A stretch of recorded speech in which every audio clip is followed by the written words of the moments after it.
Estar bem informado tem um custo. Não estar, custa muito mais. André Ventura e António José Seguro estão na segunda volta. E cada detalhe conta. O palco das eleições é no Observador. Acompanhe passo a passo. Assine hoje o Observador e garanta acesso a todos os artigos, agora com 40 € de desconto. Saiba tudo em observador.pt. Vamos às notícias.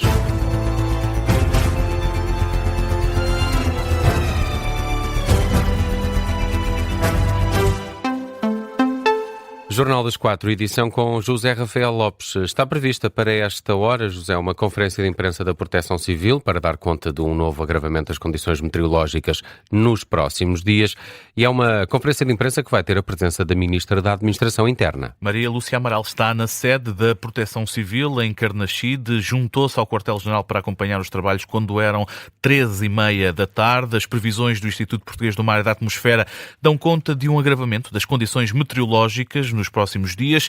Nesse sentido, o briefing que está previsto para esta hora tem o objetivo de apresentar as condições meteorológicas e está previsto também que sejam apresentadas medidas operacionais em curso, bem como recomendações à população com especial foco nas medidas preventivas e de autoproteção. Neste jornal contamos acompanhar esta conferência de imprensa conjunta da Proteção Civil, do IPMA e da Agência Portuguesa do Ambiente.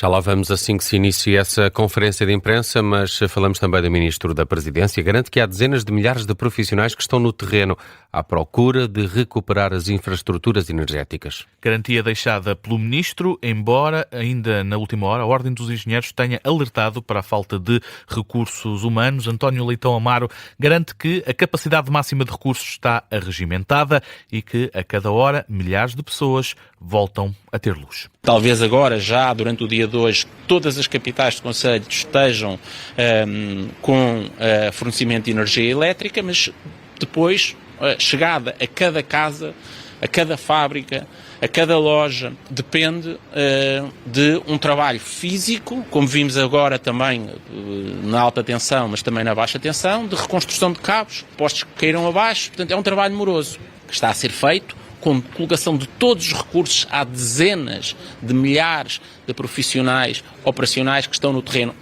António Leitão Amaro, depois de visitar a Unidade Local de Saúde, onde assegurou também que a Ministra da Saúde está a acompanhar a situação desde o primeiro momento. Às 7 e pouco, 8 da manhã da quarta-feira, dia 28, estava a Ministra da Saúde ao controle da situação, a contar-me os esforços que estavam a ser feitos para um desafio que existia naquele momento, que era um dos, para além da energia elétrica, que estava mobilizada pela E-Redes, aqui com um gerador especial aqui trazido, as comunicações que já estavam asseguradas, estavam a transmitir a Ministra da Saúde, ao controle e ao comando da situação, também relativamente à Leiria, que estava a ser tratado o desafio seguinte, que era assegurar que os profissionais de saúde conseguiam aqui chegar. O Ministério da Saúde está aqui, a Senhora Secretária de Estado da Saúde está aqui, o Diretor Executivo do SNS está aqui. O Ministro da Presidência diz também que a prioridade é agora o levantamento dos dados dos danos e o acionamento dos seguros. A recuperação da rede elétrica nos locais afetados pela Depressão Cristine pode demorar dias devido à falta de recursos humanos. É o que diz o vice-presidente da Ordem dos Engenheiros, Jorge Lissa. Admite que os planos de contingência das empresas de transporte e distribuição da rede elétrica não estão preparados. Em entrevista na Rádio Observador, Jorge Lissa insiste que os recursos para a recuperação e a manutenção das redes são escassos, perante também a dimensão dos estragos. Nos períodos de recuperação, a meu ver, é uma falta de recursos em quantidade suficiente para a dimensão do dano. Não é? Isto é, as empresas têm as suas pessoas e têm as suas equipas contratadas, nomeadamente empreiteiros que têm contratos de programas estabelecidos, que têm uma determinada dimensão, em número de pessoas, em número de máquinas, em número de ferramentas.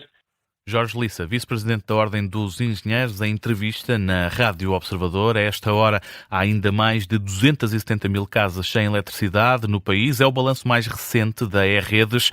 A maioria das casas sem luz continua a estar no distrito de Leiria. São agora 212 mil. No último balanço, feito às 11 da manhã, estavam 285 mil clientes sem eletricidade em todo o país. A Ministra do Ambiente e da Energia garante que já foram distribuídos 200 geradores pelas zonas mais afetadas pelo mau tempo. Esta manhã, Maria da Graça Carvalho acompanhou o Ministro da Presidência, António Leitão Amaro, a uma visita à Marinha Grande.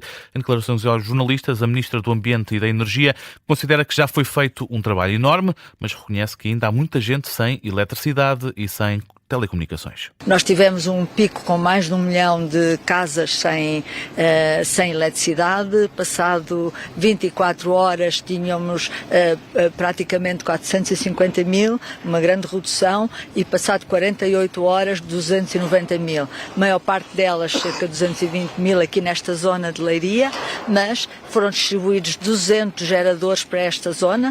A Ministra do Ambiente e da Energia, que garantiu que ainda há geradores disponíveis. Maria da Graça Carvalho explica também que na distribuição destes geradores foi dada prioridade a hospitais, centros de saúde e empresas de distribuição de água.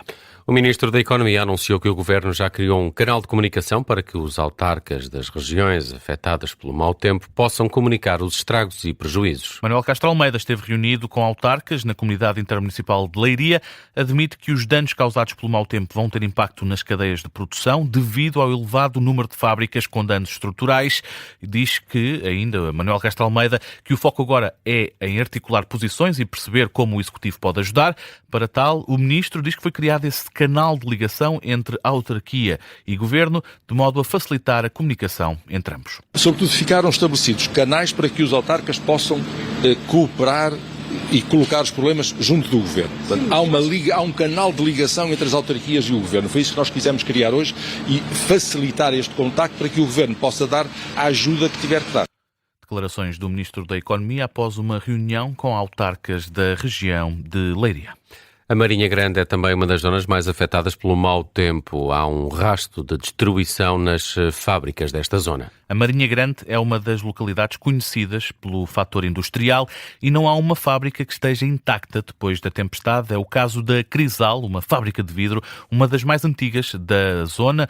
O diretor, Carlos Viegas, rejeita para já uma paragem total da produção, mas com uma parte da empresa destruída, admite já grandes atrasos e prejuízos. Não é previsível que isso aconteça. Nós tínhamos em atividade, antes da tempestade, 5 linhas de produção. Neste momento estamos a começar a atividade com 3 delas, a retomar a atividade com 3. Temos as outras linhas que ainda não têm condições de arranque, simplesmente porque a cobertura não nos permite estar a chover em cima dos equipamentos. Os equipamentos estão protegidos e, portanto, vamos ter que arranjar soluções rápidas de repor a cobertura e estamos a ter dificuldades muito grandes porque não há materiais, não há pessoas, os fornecedores estão exacerbados de solicitações e de trabalho. Portanto, a nossa situação mais crítica é mesmo voltar a proteger a infraestrutura por substituição das coberturas que vão demorar algum tempo e, portanto, Carlos Viegas é diretor de uma das fábricas na Marinha Grande, aqui a dar conta desses problemas devido ao mau tempo. Já o técnico de apoio, João Vitorino, não hesitou em ajudar quando viu a cobertura da empresa voar. No entanto, à Rádio Observador, admite que está com algum medo de uma próxima tempestade. As previsões dizem que acho que vem aí mais qualquer coisa, se calhar não tão grave como esta, mas preocupa-me um bocado porque em cima dos estragos está feito. Se vier agora algo pode não ser tão forte, mas se calhar vai continuar a fazer estragos, porque nós temos as estruturas todas fragilizadas e se calhar ainda vamos continuar a ter mais estragos, mas estamos cá para arregaçar as mangas e para irmos à luta. Declarações de João Vitorino, é técnico de apoio de produção numa das muitas fábricas da Marinha Grande. Estes são depoimentos recolhidos pela jornalista Nadine Soares, que está em reportagem precisamente na zona da Marinha Grande, que sofreu com a tempestade Christine, e na zona industrial ficam os pedaços de metal e os vidros partidos.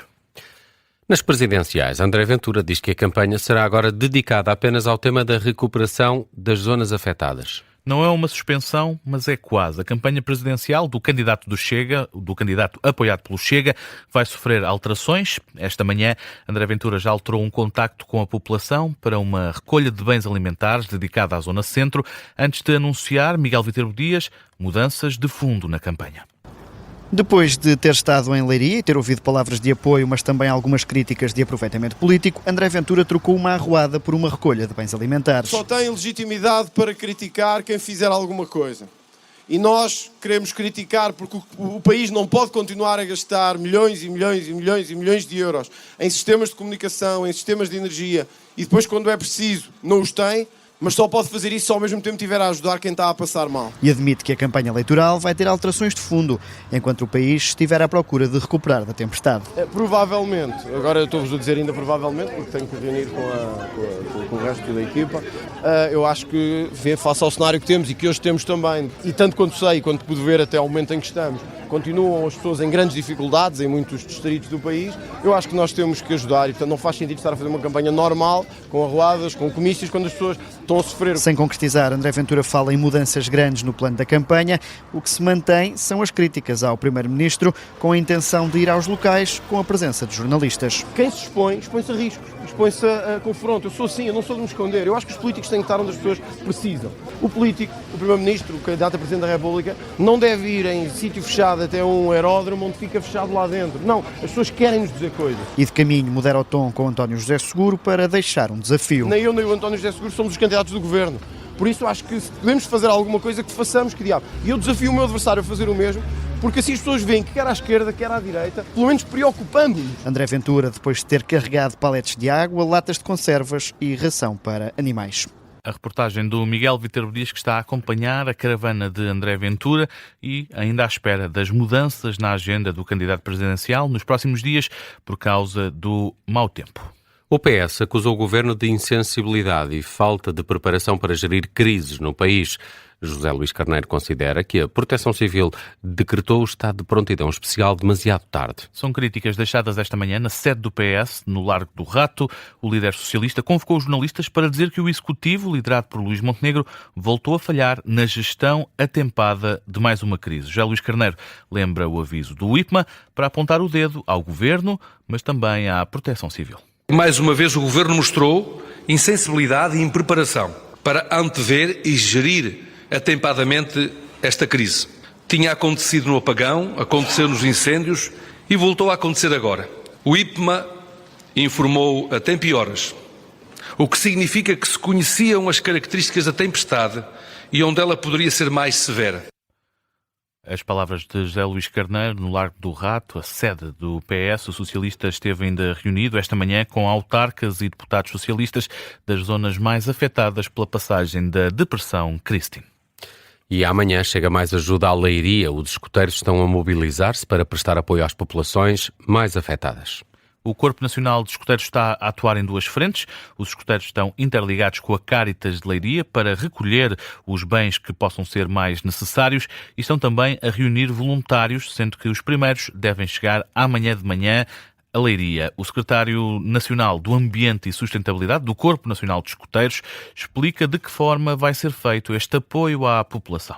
Aos câmaras municipais, aos protectores civis, identificam-nos as dificuldades, quais são os pontos de maior necessidade para limpeza, para arrumação, para apoio a algumas pessoas. As atividades são de vários géneros, não é? Portanto, existe desde situações de desimpedimento de zonas, de limpeza de zonas, como pode ser encaminhamento, acompanhamento e apoio a algumas pessoas desalojadas ou de pequenas reparações que sejam possíveis de fazer de uma forma mais imediata para minorar o impacto destas situações.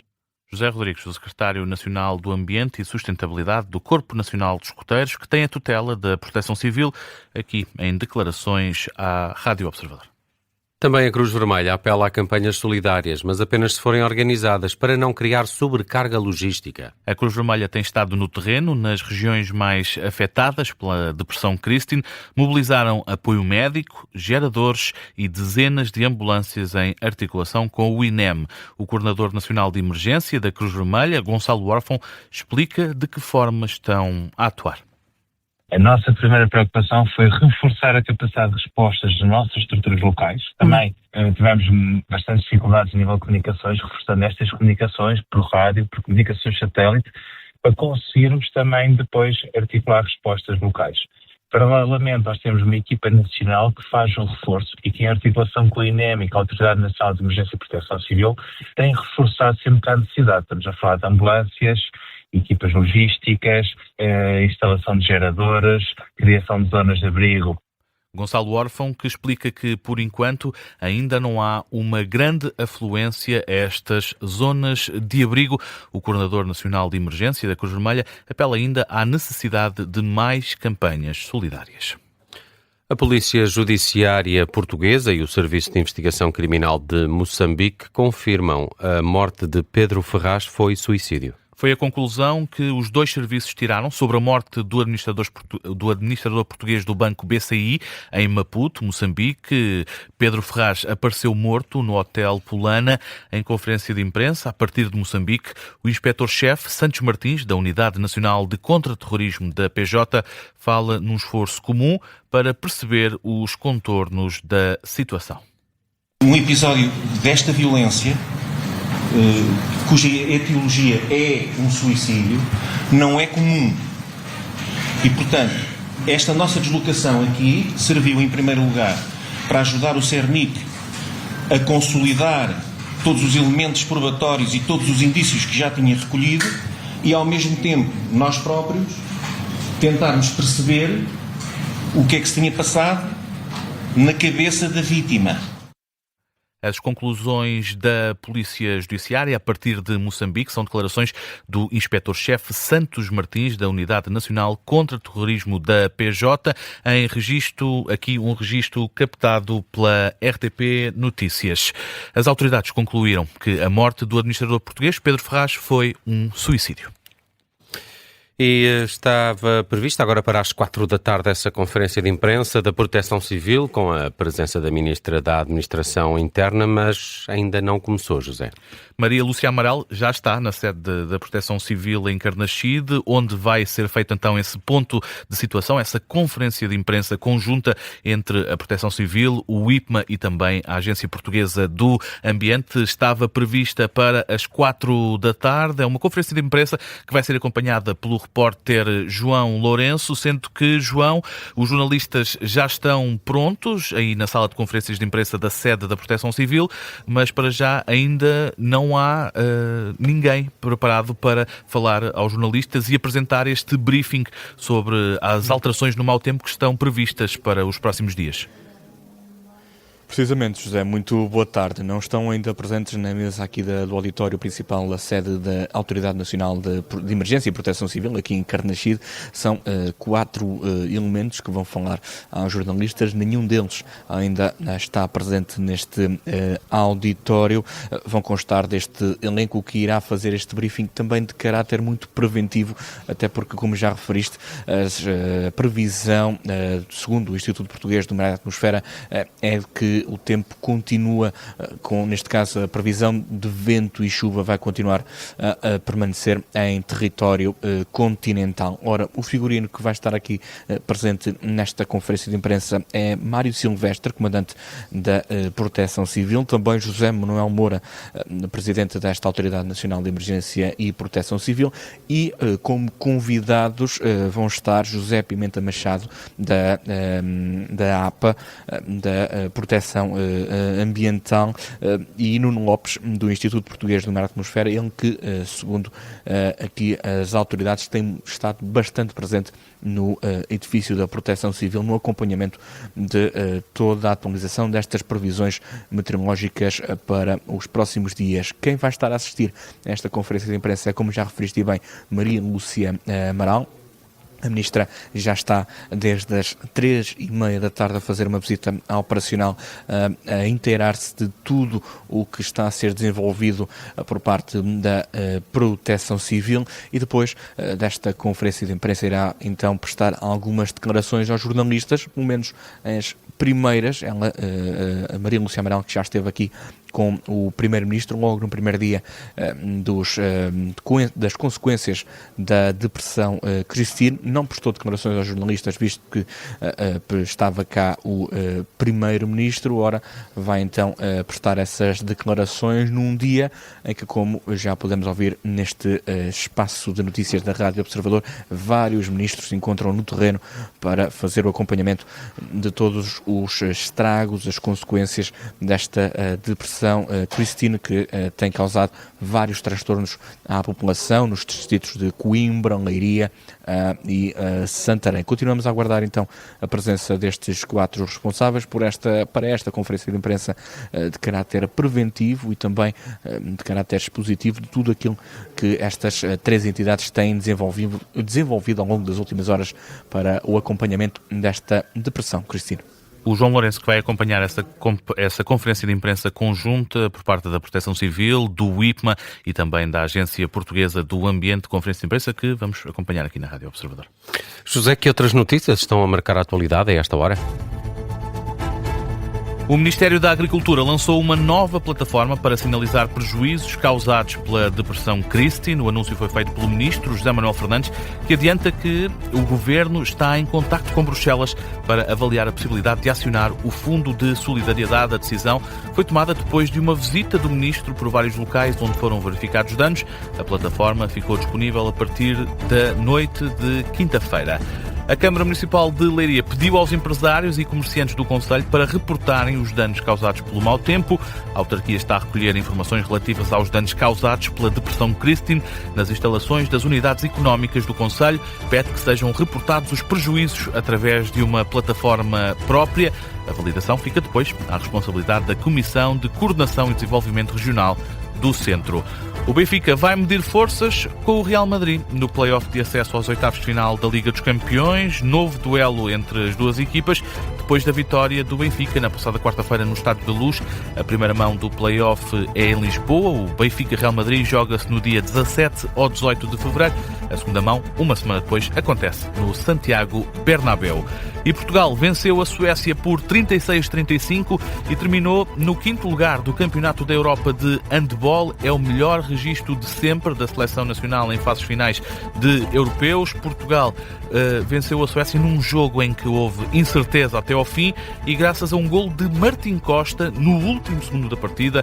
Foi ele que marcou o golo, colocou o marcador em 36-35 a favor de Portugal. A seleção nacional já tem agora, aliás, assegurada a presença no Mundial de 2027, que se joga para o ano na Alemanha.